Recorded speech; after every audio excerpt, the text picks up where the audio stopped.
Akashvani presents Morning News.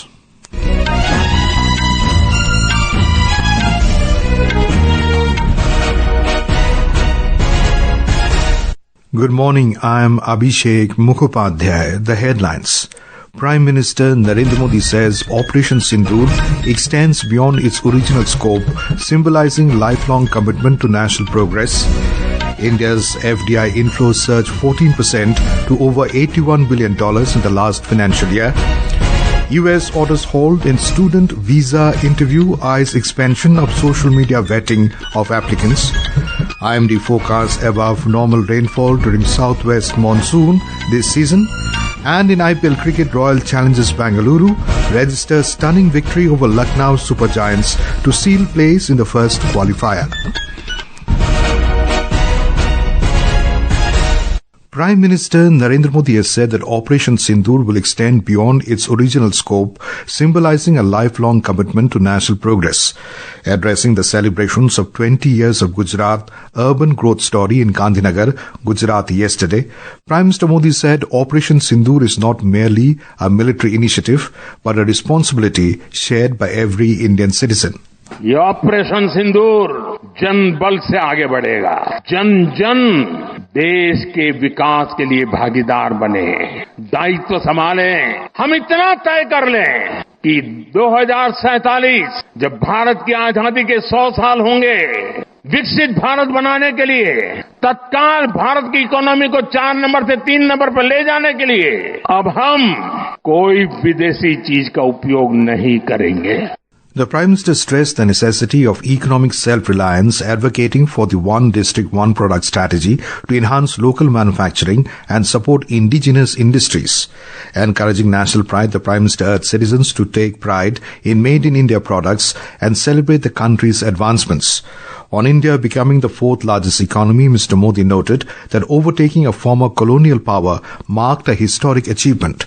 He added that now the push to reach the third spot is gaining momentum. He also reiterated India's ambition to host the Olympics in 2036, underscoring the country's readiness to take on global leadership roles.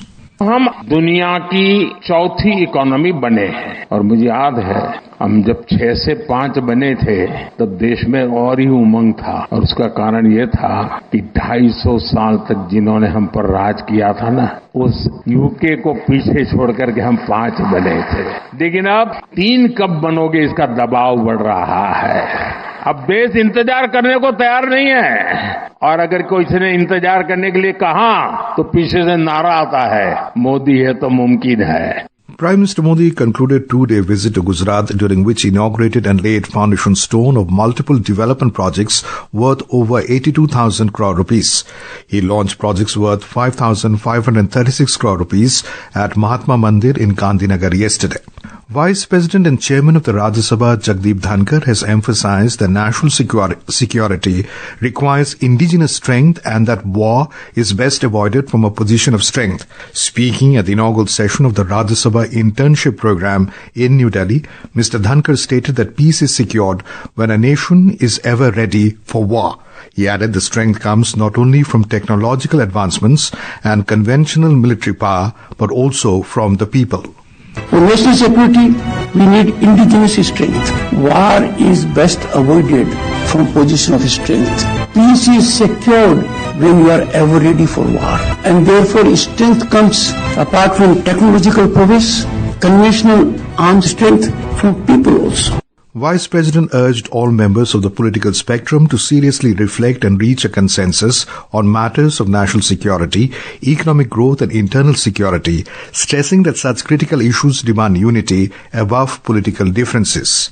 New Delhi's message of zero tolerance against terrorism is echoing worldwide, with India's multi-party delegations holding back-to-back interactions with world leaders, parliamentarians, think tanks, media and civil society in different countries to further unmask Pakistan's cross-border terrorism. In Panama, the all-party Indian delegation, headed by Congress MP Shashi Tharoor, held a meeting with the Panama Assembly President Dana Castaneda. During his meeting, Mr. Tharoor said that India had no interest in starting a war, but felt that a terrorist act must not go unpunished. It was an action of retribution, not the first salvo in a long war. We just wanted to send a clear message to the terrorists. We conducted the strikes at night between 1:05 and 1:30 in the middle of the night, so there would be very few civilians around at that time. Second, we refused to touch any government facilities, even any Pakistani military facilities and any civilian facilities, only known terrorist bases.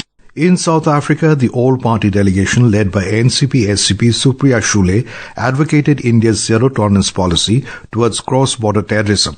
The delegation shared that Operation Sindoor conducted by India in response was calibrated, targeted and proportionate, demonstrating India's commitment to countering terrorism without escalating tensions. The delegation will visit Cape Town today for meetings in the South African Parliament and with ministers of South African government. In Jammu and Kashmir, Chief Minister Omar Abdullah has announced to establish a memorial in memory of the 26 victims of the April 22nd tragic terror attack at Besaran near Pahalgam in South Kashmir's Anandnag district. Following the Jammu and Kashmir cabinet meeting held at Pahalgam yesterday, the J&K Public Works Department was directed to start the work on the memorial. The Chief Minister added that suggestions would be sought to ensure that the memorial is not only magnificent but also dignified and respectful. As we celebrate the success of Operation Sindoor, the nation salutes the valor of the Indian soldiers. As a tribute to the armed forces, Akashvani News is presenting a special series. Today we remember Paramveer Chakra awardee Subedar Joginder Singh, who made the supreme sacrifice during the Sino-Indian War in 1962. During the 1962 Sino-Indian War, Subedar Joginder Singh led a platoon in Tawang sector of Nefa, holding a strategic position on a ridge in the Tongpengla area on the Bamla axis. On October 20th, his platoon observed a significant Chinese troop build-up across the McMahon line, signaling an impending attack. At dawn on October 23rd, the Chinese launched a major assault in 3 waves of roughly 200 soldiers each, supported by artillery and mortar fire. Despite being heavily outnumbered, Subedar Singh's platoon offered fierce resistance, repelling the first wave with heavy enemy casualties. Wounded in the thigh, he refused evacuation and continued to inspire his men. As the final and most forceful wave advanced, with ammunition depleted and few men remaining, Subedar Singh took control of a light machine gun, inflicting significant damage. When the situation became desperate, he and his remaining soldiers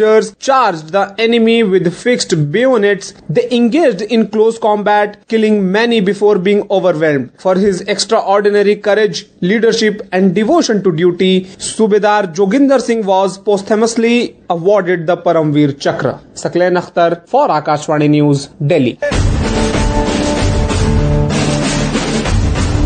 This is Akashvani giving you the news. For quick news updates around the clock, follow us on our X handle at AIR News Alerts, and for details of stories and more, log on to our website www.newsonair.gov.in and download News on AIR app. India has received foreign direct investment FDI inflows worth $81.04 billion in the financial year 2024-25.